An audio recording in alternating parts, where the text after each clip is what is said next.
जी, बिस्मिल्लाहिर्रहमानिर्रहीम, अस्सलाम वालेकुम, welcome to my YouTube channel. तो आज की इस वीडियो में मैं बात करूंगा कि वो लोग जो दुबई के रास्ते से यूरोप किसी भी कंट्री में शेंगन कंट्री में जाना चाहते हैं तो उसके लिए क्या प्रोसेस होता है और कौन कौन से डॉक्यूमेंट्स जो है ना वो रिक्वायर्ड होते हैं, उसके बारे में आज की इस वीडियो में बात करेंगे। तो सबसे पहले है कि आपको डॉक्यूमेंटेशन के बारे में बताऊं कि वो लोग जो दुबई से जाना चाहते हैं किसी भी शेंगन कंट्री में, तो सबसे पहले आपके पास दुबई का जो है ना वो वैलिड वीज़ा होना चाहिए और उसके बाद आपके पास जो वहाँ की एमिरेट्स आईडी है वो वैलिड होनी चाहिए और उसकी जो मिनिमम जो वैलिडिटी है वो कम से कम 6 महीने जो है ना होनी चाहिए। उससे ज़्यादा होगी तो वो बेहतर रहेगा। तो पासपोर्ट आपका जो है ना वो 6 महीने का वैलिड होना चाहिए।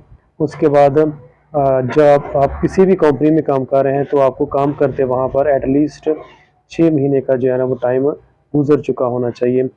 उसके बाद आपके पास जो है ना वो बैंक स्टेटमेंट होनी चाहिए। कम से कम एटलीस्ट जो बैंक स्टेटमेंट है वो 3 महीने की होनी चाहिए और उसमें जो बैलेंस है वो आपका 5 से 10 हज़ार दिरहम जो है ना वो पड़ा होना चाहिए।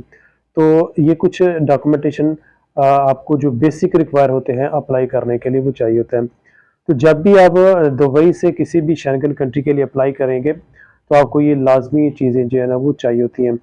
उसके बाद है कि आपने अप्लाई कैसे करना है कि सबसे पहले आप वहाँ पर वीएफएस के थ्रू आप अप्लाई कर सकते हैं। वहाँ पर आप बुक जो है ना वो कर सकते हैं, अपनी सीट को अपनी रिजर्व रख सकते हैं। जैसे ही आप अपनी अपॉइंटमेंट लेंगे तो अपॉइंटमेंट लेने के बाद आप वहाँ पर उनके ऑफिस में जाएंगे वीएफएस में, वहाँ पर अपना पासपोर्ट सबमिट करवाएंगे, इंटरव्यू आपका होगा।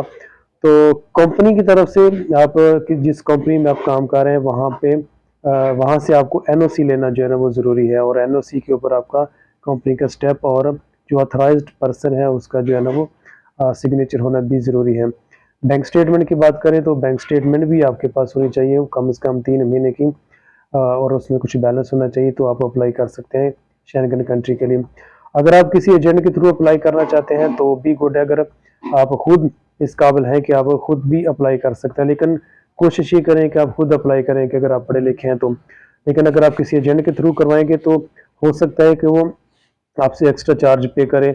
बहुत सारे दुबई में ऐसे एजेंट हैं जो चार्ज करते हैं 2 से 3 हज़ार 5 हज़ार दिरहम भी जो है ना वो चार्ज करते हैं। बाद में उसका नुकसान ये होता है कि वो एजेंट जो है ना उनका कोई इतना ऑफिस नहीं होता और वो वाक़ होते हैं, यानी कि घूमने फिरने वाले होते हैं, जिसकी वजह से क्लाइंट जो है ना वो ये समझता है कि दुबई से किसी भी शेंगन कंट्री में जाना बहुत ही मुश्किल। हालांकि ऐसा नहीं है।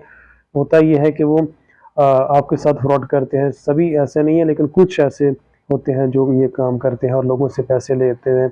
बाद में उनका ना तो अपॉइंटमेंट ली जाती है, ना ही उनका अप्लाई किया जाता है, ना ही उनकी फ़ाइल जो है ना वो रेडी की जाती है, ना ही डॉक्यूमेंटेशन उनकी मुकम्मल होती है। बाद में फिर जो है ना उसका नुकसान होता है। तो बेसिक आज की इस वीडियो में बताने का ये था कि अगर आप दुबई से किसी भी शेंगन कंट्री में जाना चाहते हैं तो बहुत ही आसान तरीका है।